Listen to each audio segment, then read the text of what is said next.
Hey guys, Chris Fagan with Talking Through the Medias. I'm with the man himself, Sean Malloy. It's been a long time. We shouldn't have left you Too without long. some Too long. good movie reviews to step to. So, without further ado, I want to talk a little bit, just for a tad, because it's not really anything important.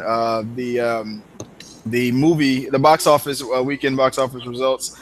I was gonna go down them real quick. Sean, I know you were like super excited about this week's box Yes. office. Waiting with bated breath. Oh yeah, Yes. the new the, Yes. the new release of War. What was it? War Room. War Room debuted last week. It was number 2 and came to be number 1 this week. It knocked Straight Outta Compton off the. Yeah, that's pretty much to me. That's the exciting news of the box office. That, but it's not surprising to me. War Room is a religious film, and when word spreads of about a good religious movie, I mean, everyone in the churches and whatnot, they swarm and they go out to see these movies and show support and whatnot. So it only had like a 17% drop from last week, according to I'm looking at the box office mojo results. So this week it made like $9 million, total of 24 million. I'm sure it's like a real low budget. I haven't looked up the budget yet. But what does it have on Rotten Tomatoes? Rotten Tomato. That I don't even know. I haven't looked anything up as far as when you get critic review. I'm sure I'm sure critics aren't gonna dare talk about a religious movie because it's gonna probably have a 150% on the critic reviews from the churchgoers. So let's see. It has no foreign numbers at all. It's 100% domestic, and it's Really? all How much did they pull in? they were. It's on a $3 million budget. They've already made 24 mil. So Woo! that's some good chunk of change right there. So War Room 2 and 3. it's Here we gonna go. it's gonna come together with some big money. So For you guys who are listening to this, that 24 million, I believe you said, does not sound like a lot. But when we're talking about what'd you say, got a $3 million budget. $3 million budget, What's and I guess that's including marketing. what's that? It's eight. It made 8 times. It's Gee, and it just came out like a it week or just two and it's on ago. the second week. Yeah. Oh, so Wait, that's big money. wait That till is it hits DVD or DVD. yeah. Renting online, Blu-ray, Redbox. They're gonna. That's a cash cow. You got what $3 million budget. You take No name about actors. maybe it took $2 or $3 million to another three Even million eight dollar from million. marketing. Even 8 million. Anything above 7 million to me would have been a huge profit because I'm thinking they might have made 1 2 million 2 million to market it. They probably only marketed towards churches and other all religious factions and then from there you only have to tell them about it. They're gonna spread the word themselves. The radios, all that. It's like It's probably Groupon. exactly. It's probably very cheap marketing. Maybe 1 million or 2 million in marketing alone, so maybe 5 million total, and then anything above 7 million, all profit. And it's already at 24 million second week, so it's all money. That studio's making some bank. Um, so yeah, that then number 2 is Straight Outta Compton. Let me go back. Number 3 was a Walk in the Woods. It's I think this is his debut. I forgot what A Walk in the Woods was about. Have you heard about A Walk in the Woods? I would be lying if I said yes. I can't remember what that movie was about. I'm gonna have to look that one up. When I I don't hear know. that title, it makes Sounds me think: think does a horror. bear crap in the woods? Yeah. But Now it that's does. that's my initial thought when I heard the title of that movie. Does a bear crap in the woods? Wow. So if you're a fluffy white rabbit, watch out. And then that's the number 3 movie. Number 4, and it was number 3 last week, and it's number 4 now. Mission Impossible, still holding on. Rogue Nation. It What's the made worldwide total on that now? On the domestically, it's made 180 mil really? plus. Worldwide, it's made 328 for a Uh, grand total of $509 million. well, yeah. I mean, I wonder what the budget on that was. It was probably 180, $200 million, wasn't it? 150, Hmm. all profit. Anything above for a 150 budget, anything above 300 is you're looking good. Anything above 250 300. It's looking good. Anything above 400, you're guaranteed another installment. I'd be curious to know how much. At some point, we'll have to look it up. How much Mission Impossible 3 and 4 made? I could, but I don't feel like typing. Nah, not right now. We'll talk. Well, let's do a whole show about the Mission Impossible franchise. At number 5, rounding out the top 5, was the Transporter Refueled. I heard nothing but horrible things about this movie. I have no desire to see that. Look, I've heard such bad things about this movie that it makes me want to see it. I'm like, it cannot be we can that bad. MST3K this. It cannot be that bad, but I'm gonna wait for it to come. It's gonna come to Netflix for free within the next 2 weeks, probably. That's probably how bad this movie is. Then after that is No Escape, at number 6. Then The Man from U.N.C.L.E. is number 7. The Man from U.N.C.L.E. has only made 38 million domestically. Let's see about worldwide, because it's like a British and yeah, I think it's a Henry Cavill guy. It is an American film. It's about a British It's about a British spy and whatnot, but it's an American film. It's a Warner Brothers movie. So worldwide, it's only made on a $75 million budget. The Man from U.N.C.L.E. is only grossed worldwide $85 million. It's a bomb. It's a flop, because you took at least 30 million to market. Right. Yeah, they're like, yeah. I see. Honestly, I heard about it and I had no interest in seeing it. Absolutely, like Transporter. The Man from U.N.C.L.E. is supposed to be an old TV show. How old? Exactly. It's like, why link this to an old TV show that no one called? If you know what this was? Anything else, I can guarantee you what this was one of the executives in the company had a nostalgia for this old TV show. Movie. Yeah, I love the show. They bring this back. The new generations will love it, and everybody's like, what is that? I'll tell you exactly what would have saved the movie. You know who originally was cast to play the role that Henry Cavill is playing? Who? Tom Cruise. He was originally cast for that role and had to back out for Mission Impossible. I guess it's good that he took the Mission Impossible. He could have did both, if you ask me. I mean, postpone The Man from U.N.C.L.E. It probably would have made more money. I mean, names don't make movies that much money nowadays. But Tom Cruise, come on. I got respect for Tom, even though he's weird. But I know for a fact that you put a name like Leonardo DiCaprio, people are going to watch it over Tom Cruise. Yes. Oh, yeah. Oh, that would have been... I would have watched that. The Man from U.N.C.L.E. starring Leonardo DiCaprio. He drops the mic. Boom. That's it. There's the movie. That's where you win. You see, but you know what? I can't blame him. Think about it. It's a Warner Brothers film. His wage would have been huge. Yeah, but think about it. It's a Warner Brothers film. They went with their go-to guy right now. Who's the top guy in Warner Brothers right now? Superman. Well, will be. I mean, he's the upcoming guy. We know it's gonna make money. Whether Mr. Henry Cavill has a career in movies besides being Clark Kent, honestly, he said that he was going to. I'm having a senior moment. The guy who played Wolverine, Hugh Jackman. Yeah, he said he was going to Hugh Jackman that character. He said he will be Superman as long as we want him to be. As long I don't doubt it with all that cha-ching. Yeah, exactly. I mean, that's you know what? That's kind of good. I'm glad that people are starting to realize, you know what? I don't want to mess up like Michael Keaton and all these other people did back in the day. Oh man, I loved him. I don't give a shit who everybody says Christian Bale. I loved Michael Keaton as Batman. Yeah.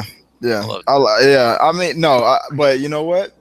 Critics and people who have seen the movie, critics and early screeners are now saying, and I mean, this is people who don't work for Warner Brothers. They are now saying, legit critics are saying that when we see this movie, we will accept Ben Affleck as the quintessential Batman. We will be like I'm not gonna say the word, like F Christian the Batfleck. Yeah, people. That's exactly how excited some of these critics are who've been allowed to see it. They're like, when you see this movie, you're going to be like, screw Christian Bale. And I'm thinking part of that is because of the fact that they got real fight choreographers to make him do like make the moves and the fight scenes more realistic and Batmanish. Unfortunately, those were the weak parts of the Nolan series, in my opinion. Especially the first one, it was very cut and The it was fight, very the fight, yeah, by, the fight fights. by number, paint by number fight scenes. Yeah, they were Lock 1, 2. they were the weakest part of the series, but The story though was awesome. I mean, but no disrespect to Nolan. You're the man, Nolan. I love you. I'll have all your babies. Let's see. I'm sorry, I got off track here. Number 8. Un gallo con mucho huevos. Are you serious? Number 8. I don't know what I just said in Spanish. It sounded like you were reading off your breakfast menu or something. I'm sorry. if I butchered that name, I apologize. Say that name again. What is that again? Un gallo con muchos huevos. Un gallo con muchos huevos. Is that eggs or balls or something? It sounds like you're saying huevos. Huevos is, I forgot if it's cheese or egg. Eggs. Eggs. I know my friend used to mess with me. He would always go, "What you want to eat? You want some huevos cinco quesos?" So I'll be like, balls or something. Like, what are you talking to somebody? What are you trying to get me to say? But un gallo con muchos huevos. Big eggs. Something about big eggs. My Tex-Mex isn't that great. I think I'll pass on that. I can tell you to not talk to me like you think you know me in Spanish, like a real Puerto Rican. Yeah. Yo sé que no me estás hablando como si me conoces, because you don't know me. That's the only thing I know how to say in Spanish fluently. Let's see. At number 9, Sinister 2. It's made 23 million so far. My budget had to be kind of low in that movie. Let me check the budget really fast. I'm curious about Sinister. I'm guessing 15, 18, 25. You always overbid. $10 million budget. I knew it wasn't going to be over 50. There was no way. $10 million budget. It's made 23 million so far, so it's pretty good waters. I think maybe it's in good waters.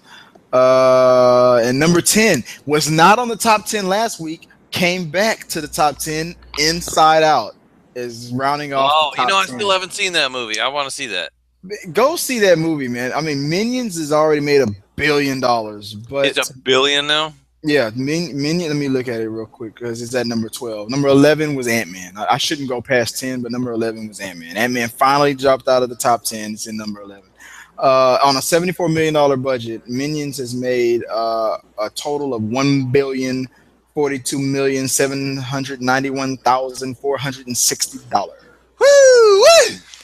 And Inside Out, to me, which is the better movie. I mean, I took my kids to go see Minions, and they wanted to leave. Really? 30 minutes before the show was over, they were like, "This." They were like, "Meh." They 30 minutes. We're talking about a 4-year-old and a 2-year-old and a newborn were like bored. My newborn was asleep. My 2-year-old and my 4-year-old were just not being grabbed by this movie. I mean, they were at the beginning, but then towards the end, they were like, even they were like, "Hey, let's get the hell out of here." They wanted to leave. And but I just paid for like 5 movie tickets. I wasn't going to leave. I forced them to watch that movie. You will watch this movie and you will like it. But Inside Out, Pixar's Inside Out, on a $175 million budget, has on a worldwide number has made only 734. That's not bad at all. That's awesome. $734 million. Because Inside Out, the budget was 175 million. Exactly. Somebody's walking around with $75 million in their pocket. Yeah, my God. But the movie, but it's made its money back and then some. Oh yeah. But to me, when it's all said and done, Inside Out, it's already too late. It's not gonna cross the $1 billion mark. But to me, Inside Out was the better compared to Minions. Inside Out was a better story, but Minions just had the characters, the history. Yeah, people wanted to see those Minions, and it's just more marketable. But Inside Out, dude, you will not be disappointed. So yeah, that's it. Your top 10. When we round it off, let me just do it real quick. Number 1, War Room. Number 2, Straight Outta Compton. Number 3, A Walk in the Woods. Still don't know what that movie is. Number 4, Mission Impossible: Rogue Nation. Number 5, The Transporter Refuel. Meh. No Escape at number 6. Number 7, The Man from U.N.C.L.E. Number 8, Un Galos con Muchos Huevos. Number 9, Sinister 2, and number 10, Inside Out. What do you think, Sean?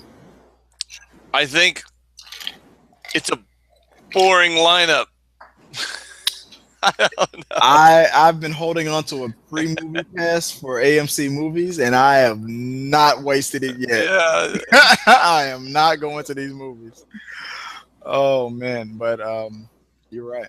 So moving on, let's see. What's the next topic of conversation? I know you have something to talk about right now. I know you've been waiting to talk about this. So, Oh, yeah. So I give the floor back to you. Go ahead. Hey guys, you got Chris and Sean with talking through the medias. We're going to be doing a kind of a split between action reaction / discussion review, all things of that nature. And this is one I've been anxiously waiting to hear. And I've talked with Chris several times over the last couple of days, and I have been restraining myself from asking him specific questions about this particular topic. And this is one of those movies that it came out a long time ago. And this was it's one of those movies that, like, if you ask movie critics, generally they're going to tell you this is a bad movie. But this is one of those movies that if you are watching TV and this movie comes on, you will watch it. I guarantee you will finish the movie. And then you'll be like, you know what? That was awesome. I don't care how dated it is. That movie was awesome. So we come to my boy who is winning Charlie Sheen in the 1986 independent movie, which was kind of a flop. And actually, kind of is not really a word. It was a big flop at the box office. It was released kind of on a small, I believe it was like 200 theaters got this, The Wraith. But this movie became a huge success on HBO in the early 90s. And that's where I caught this movie. And it was like one of those movies that they just put it on in the middle of the night. So if you're lucky to catch this movie, it's great. But I'm not going to lie. This is not like Oscar material. And honestly, I could not wait to hear what Chris thought about this movie. And for me, next to the Batmobile, this movie has the coolest movie car you will ever see. And it's even more appreciative when you realize the fact that this movie was probably being shot at the end of like 85, beginning of 86, because I know it was in the winter of 86 when they did this. So this was a really long time ago, and it still holds up to this day. So Chris, lay it on me. What did you think of the 80s cheese fest that is nearest and dearest to my heart, my boy Charlie Sheen in The Wraith? Okay, so you guys know, you guys who saw the action reaction to the 1986 release of the Wraith movie trailer. You guys got to see what my thought on the trailer alone. When I saw the trailer, I couldn't stop smiling. If you saw the action reaction to it, I was like, wow, really? This car is awesome. You know what? And it's funny, and I'm kind of glad when you told me to watch this movie. I'm really glad that you did not tell me how cool the car was. You told me the car was cool, but you didn't describe it. You didn't give it anything away. When I saw this car, I was like, holy crap. That is a cool, badass car, because I thought that you know, usually in sci-fi movies, when they try to do futuristic stuff, they always cheese it up and they never get it right. They never come close to what actually happens on the year when they're trying to portray. Whoever designed that car nailed the future. He went to the future and came back and designed that car. Because you would drive that car. I said this in my action reaction of that trailer. You could drive that car today, and somebody would look and be like, "Is that the new? Is that the new stuff?" Then it was 1986.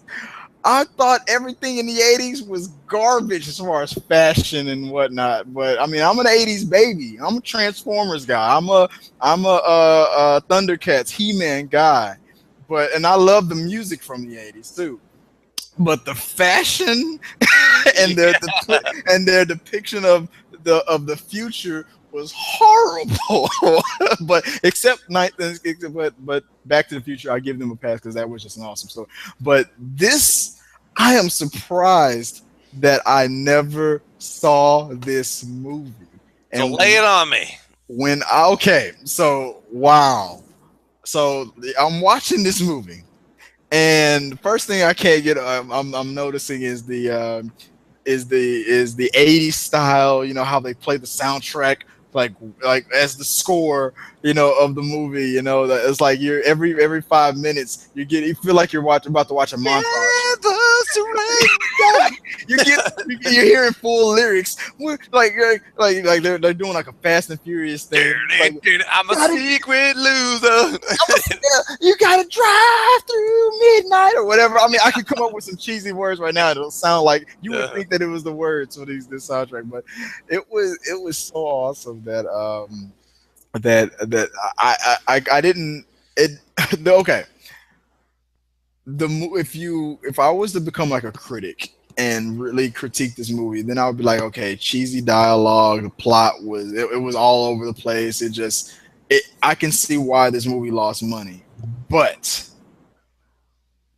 the dialogue, I mean, you gotta just when you get past how cheesy the dialogue is and just listen to what they say, it is so awesome. I'm telling you right now, I'm not gonna spoil the movie for anybody who hasn't watched it, but I'm telling you right now, I want to go to Big K's Burgers, and I want to get the biggest, fattest burger, so rare that a skilled veterinarian could have that burger up and walking in no time. I mean, the delivery of these one-liners was well worth the price of admission, and honestly, the effects kind of held up. I mean, explosions and it was like Michael Bay, like teenager Michael Bay filmed this movie or something, because everything was an explosion. You know what the budget on this movie was? I just looked it up. It's like $2.5 million. It's a $2.7 million budget. It only made $3.5 million. I'm sure that's a flop.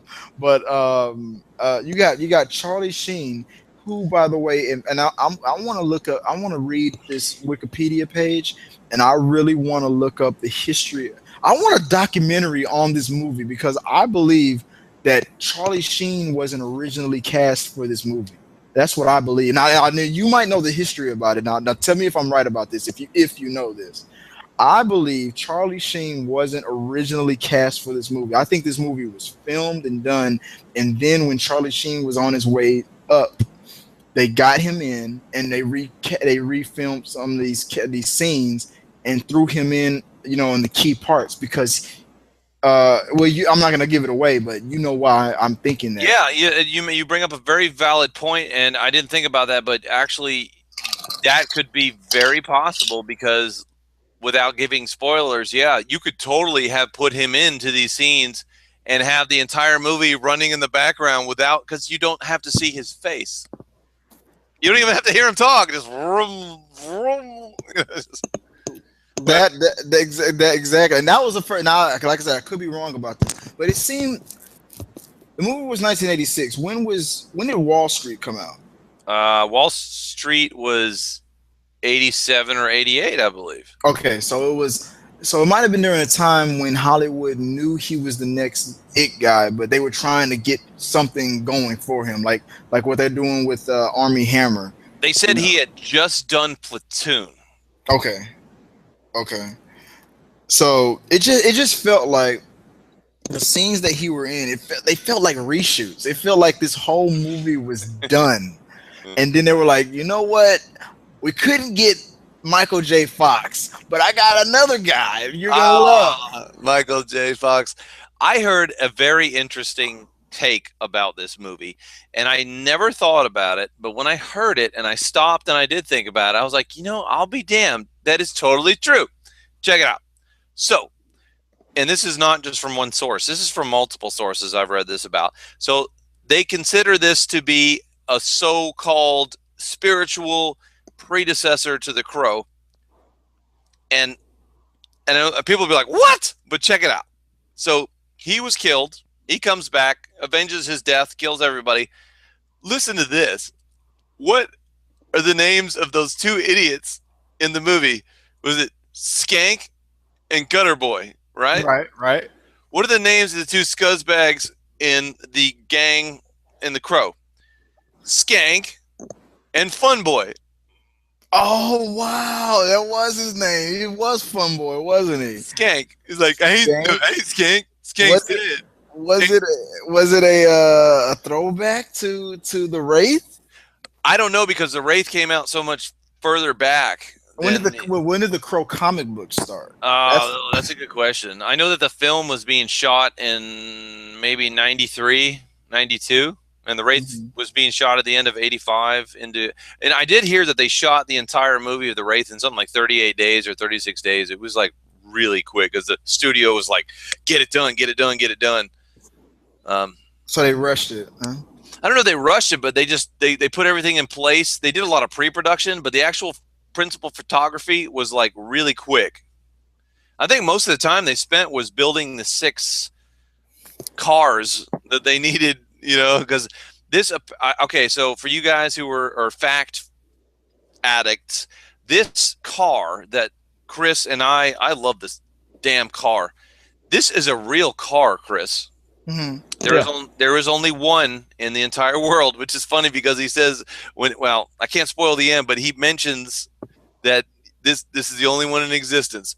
So have you heard the name of the real version of this car, Chris? No. Like M4S or something like that? Yeah, so this is a long name. This is a Dodge PPG M4S Turbo Interceptor.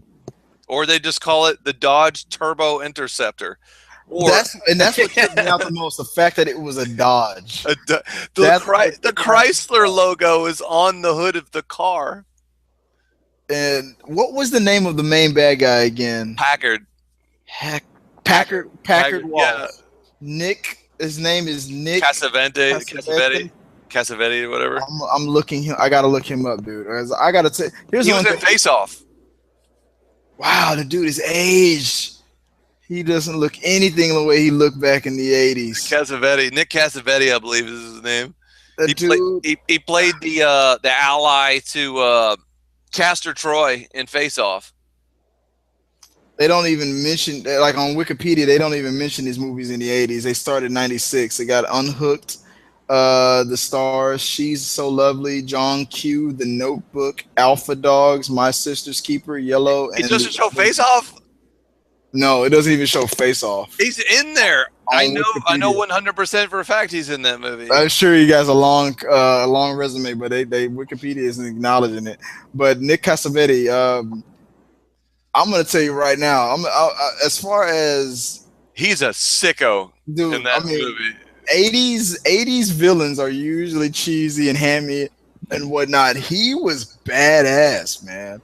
He like some of the scenes where like I said, not to give away any spoilers, but there's but you know what? It's not. Who cares? Let's just go. You know what? That movie was made in 86. If you haven't watched it by now, you probably aren't going to see it. You still should though. The scene where he was intimidating the girl and whatnot, and pretty much he was like a creepo that wouldn't let a girl, he's like he has to be with a woman by intimidation, like he threatened to kill her if she would try to leave or look at any other guys. But the scene where he said he loved her so much that he didn't feel anything else. Yeah, you can't feel anything else. And when you can't feel anything, you can do anything. And he's holding a knife by the blade and just slices his own hand and doesn't even flinch. He's like smearing it. Hey, baby. Exactly. He's like, let's be blood brothers. I'm like, wait, blood brothers? Like, wait, what? I never made love to you, Packard. I never will. Let's be blood lovers. And I'm like, wow, this dude was freaking me out. But that line, I love you so much, I can't feel anything else. And when you can't feel anything, you can do anything. I was like, That was an awesome, scary line. I'm like, this dude will kill you if you are like. Well, he didn't even flinch when Jamie put the shotgun on him in the garage. And he's like, "Hey, buddy, put that. You better put that kidney buster down. This place Kidney, is gasoline and acetylene." that kidney buster. This movie had the best one line. You better put that kidney buster down. I never heard a shotgun called that. Hey, buddy, I'd put that kidney buster away if I was you. Everybody, gasoline and acetylene. You got the Wraith coming in with a shotgun, blowing the garage up the hill of the bad guys, and everybody's running away except for Mr. Casavelli. Mr. Packer, Nick's character. He stands there like a boss, even though you can tell that he's a coward, but he rules by intimidation. He has to hold the image. He knew he couldn't do anything. He couldn't do anything. He was scared. You could tell he was scared. He's looking away, going, "God damn it!" He wouldn't. But he never let the Wraith, have that satisfaction of seeing him piss his pants. He wouldn't do it. He wouldn't flinch. That's what I respected about that character. And till all the way to the end, to his death, he stayed committed to just holding on to that. You want a race? Power.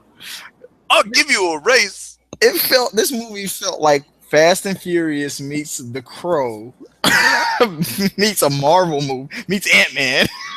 One of my favorite scenes in that movie for Clint Howard, the fat guy, he does the ready, and they get so pumped up when they're doing it. It's like, you try to run, it will kill your car. And they open the and he looks down. He's like, Packard, you need to look at this. You need to look at this engine. Just put it in there. And I would have been like, that's what she said. Exactly. They what's that guy's the guy you're just talking about? What's his name again? They called him Rughead, but when the Wraith hit the garage at the end and blew up Skank and Gutter Boy, but he didn't kill. Rughead is the only one that he didn't kill. Well, because he had nothing to do with his death. But, he just the mechanic.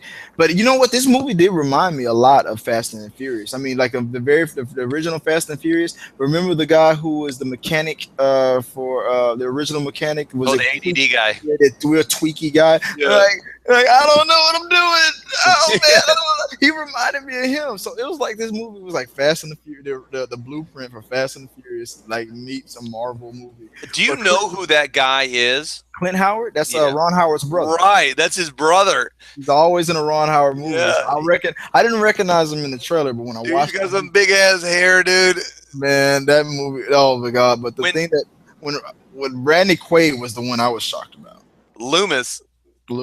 When you remember when Rughead, the Wraith blew up the garage and killed Skank, and then it turns around and drives right back by him, and then Loomis pulls up, and you see Rughead talking to Loomis. He's like, I think he was saying something about Jamie was here. I didn't know they killed him. I didn't know, but there was Jamie who was here with a shotgun, and he was like, "Yeah, I seen his eyes, Loomis. I seen his eyes. I know it was him. I know it's a Wraith, man. It's a Wraith." I'm like, what the hell is a Wraith? It's a Wraith, man. A ghost, an evil spirit, and it ain't cool. It ain't cool, man. This movie had the best one-liners, man. Like back off, dude, or I'll kill you like your brother. Like what he say? I'll kill you like back off, burger boy. You're back like your brother. You're dead like your brother. You're dead like your brother. Oh man. And how they were setting it up where it was like, okay, it was trying to make it seem like Charlie Sheen wasn't the Wraith, but it was obvious he was. Oh yeah. Like I don't know who that guy was. He the way he appeared, out of nowhere. He's so quiet. Or, I don't know. And but she I mean, was hot, dude. That chick was hot. I don't know what she looks like now, but was very pretty. What's her name? Sherilyn. Yeah, she's been in a lot of movies and a lot of TV shows. I'm looking her up right now. I remember her mostly from things that she's done on television, but I knew that was her. I couldn't remember her name, but she's got a long resume too. Wraith. Let's see some movies she's been in. Let's see, in the 90s. Let's see. There was a True Blood movie in '89. Backstreet Dreams, Wild Heart, Meridian. Well, these aren't any big budget movies. Let's see if she's been in anything that we would know. Nope. Wow. Ain't gonna do it. No, she wasn't in anything too major. Ruby, no. Of Mice and Men, she was in that. I think I saw that movie. Fatal I don't Instinct. remember her in that movie though. Yeah. Unless she died in it, and that's why I don't remember. Yeah. So as far as major motion pictures, nothing too serious. But as far as television, let's see. She was in Cheers, 21 Jump Street, Cheers. She um, was in Cheers. Twin Peaks. I think my brother She was in used the to watch. episode of the Tales from the Crypt. I love that show. Friends. I remember her in Friends. I remember. I think Was I she remember. hot in Friends too, or Oh she yeah, was? she's very. Yeah, she was very hot in She Friends. still look hot? Oh yeah, she's not. She's to this day. She still looks pretty good. She's got to be in her Um, 50s or 40s, probably actually now. let's see. Yeah, she is. Like whatever age Charlie Sheen is.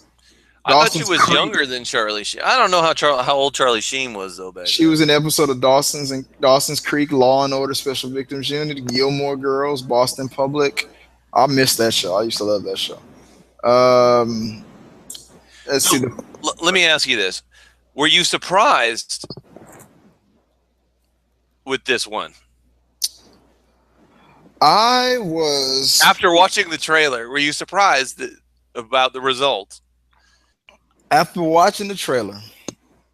I kind of feel like I knew what to expect. I felt like I watched the whole movie, and I pretty much did. You know, everybody complains that trailers always give away the movies. They really kind of gave away the movie on that one.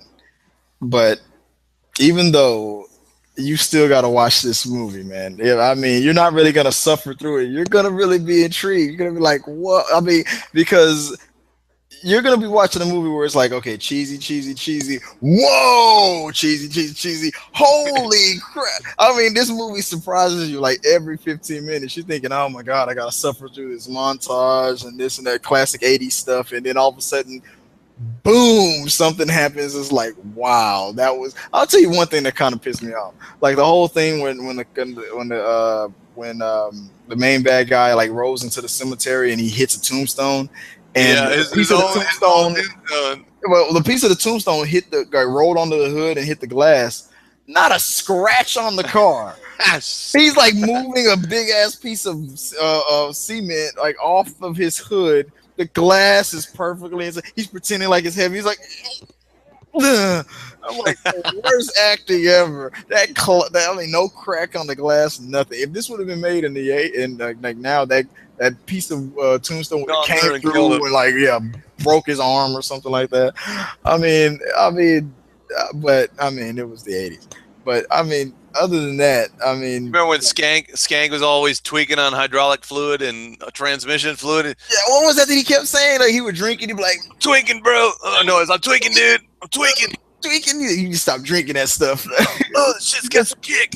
Yeah, it's got some kick. Oh my god, the lines, man, the one-liners.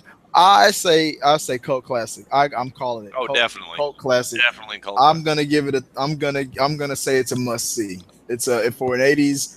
If you want some campy stuff, I mean, like if you want to watch a movie that's you're probably never gonna watch the end, or you might think it's like the most awesome movie in the world. It's one of those movies. It's one of those movies where you're either really gonna hate it or really, really gonna love it. And I'm gonna admit, if I see this movie playing on cable, I'm gonna stop and I'm gonna watch it because it was that good. I'm not gonna call it magic. I'm gonna say a must see, and because I mean, you're watching a movie that's crazy Charlie Sheen in his prime. Winning. He's winning when he was really winning. And I mean, honestly, Charlie Sheen wasn't the best thing in this movie. He wasn't really in the movie. And he wasn't the best part of this movie. Everything, the villains were the best thing in the movie. The car was the main thing, but the explosions had more character than Charlie Sheen did in this movie. And I gotta say, man, that the villains is what made this movie to me. It was awesome. The villains, the car, and the soundtrack, that thumping soundtrack when they're racing. Yeah. Never surrender. And they just go, and the camera angles where do you know that they actually, I read about this on Wikipedia, one of their cameramen died during the shooting of this movie. Wow. So they actually I believe his name is Bruce Ingram. And they were going, they're doing the shoots where you see the road speeding by on the canyon thing? Yeah, and the car rolled. And one guy got killed, Bruce Ingram, and his friend got seriously injured. And so they dedicated the movie to Bruce. I saw that. At the end of it, it said dedicated to Bruce Ingram. Yeah. And you know what? And I have to admit, even to today's standards, I'm not thinking about Fast and the Furious. Those race scenes, when they got into it really deep, really into those scenes, there was some good action, like some fast They paced may stuff not going even on. allow that stuff to be shot like that because they didn't Yeah. have CGI back then. This was all them actually getting on race cars and driving down through the canyons at high Yeah, speeds. a lot of movies are still done with practical effect, but I'm sure they didn't have the regulations as they do nowadays. Well, look what happened. They killed The guy somebody. died. Yeah, They killed somebody. So, hey, he got the shot, but but it was one awesome. last question about this movie. What's that? So, with obviously slightly different circumstances, do you think that they could maybe take the idea that this movie has and redo it? That is exactly what I was going to get to. I feel like this movie could be redone because for reasons. One, because it could be done better, and two, you don't really learn what the Wraith is and why or where his powers and all that stuff come from. You don't learn any of that stuff. I mean, yeah, I mean, it's cool to have some things shrouded in mystery, but to just a cosmic thing, you don't even know why it chose for all the people in the world that deserve revenge. Why it even chose this kid, or even Why Jamie Hankins? yeah, why James? And then it's like, Jamie. it's like, okay, so did he come back from the dead, or did he never die? And then the car, The aliens abducted his body. exactly. It felt like an alien movie where it's like it felt like he was dumped out there, and before he was killed, he was given a couple of years to recover and come back and do Yeah, his because it thing. doesn't say how long ago he had been dead, or maybe a year, or maybe it did. Maybe a year or two or something like Yeah. that, because it couldn't have been that long because he was about to, really get into it with the girl.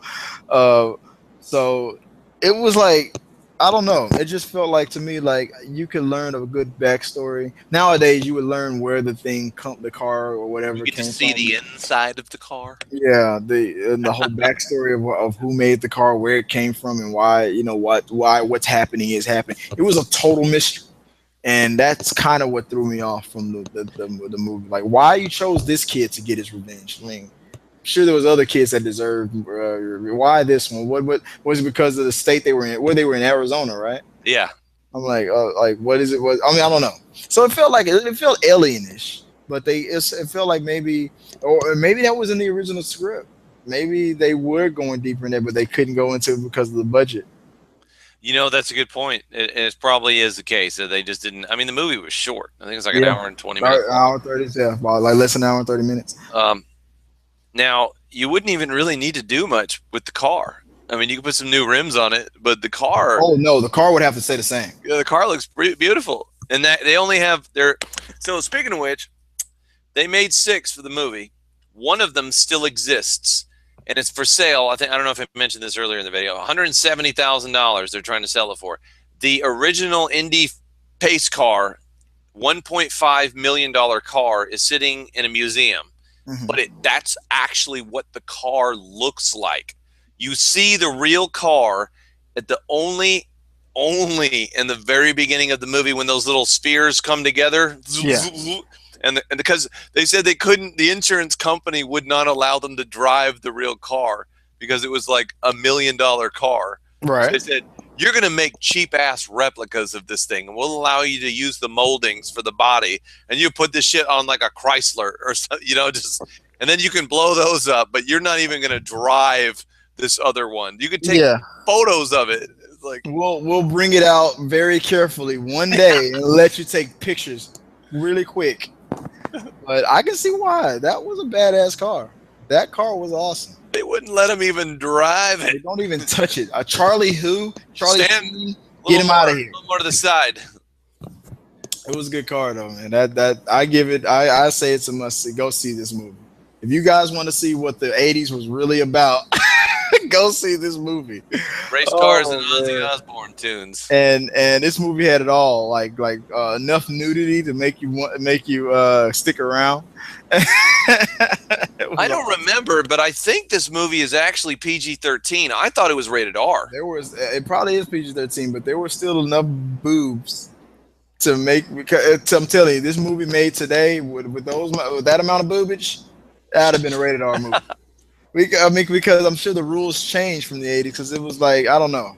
I guess kids can handle boobs better than they are now. Then with the internet, everybody's sensitive. So I'm sure it was like 2 or 3 scenes where a woman got naked. I mean, there was one time. I mean, it didn't make any sense when she was getting with Charlie Sheen. Yeah, it's PG-13. It says PG-13, and they're straight up showing her like Her this nips. robe. She's all like doing all this and all. And I'm like really erotic. I'm like, really?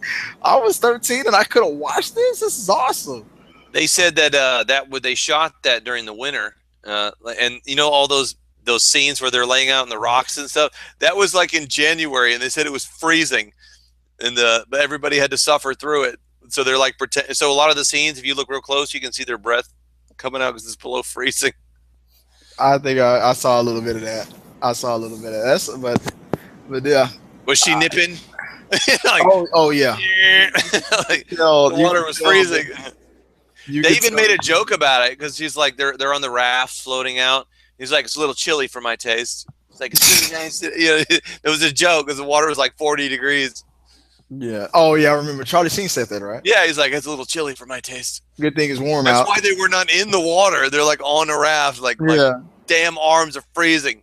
So anyway, The Wraith, 1986, Charlie Sheen, cheesy gold. Cheese gold, golden cheese. Yeah, gold. Go see it. That movie was awesome. You get my vote. And let us know if you go out and if you go see The Wraith, which you should. He talked me into it. I've definitely enjoyed it. Let us know what you think. Send us a comment, and we'll respond to you. And send us some if you know some movies from the past that you want us to go check out. So let us know. I mean, I'm all ears now. I'm ready. I'm ready to keep this party rolling. So grade A, B movies. Grade A, B movies. That's the new segment that we're gonna call this. Grade A, B movies with the 0 issue, The Wraith, rated PG-13. If you've done nothing wrong, you've got nothing to fear. Wow. They even had the dude. They even had the world where you got to fight to survive. Oh man. But yeah, and as always, I guess let's keep talking. All right, so let's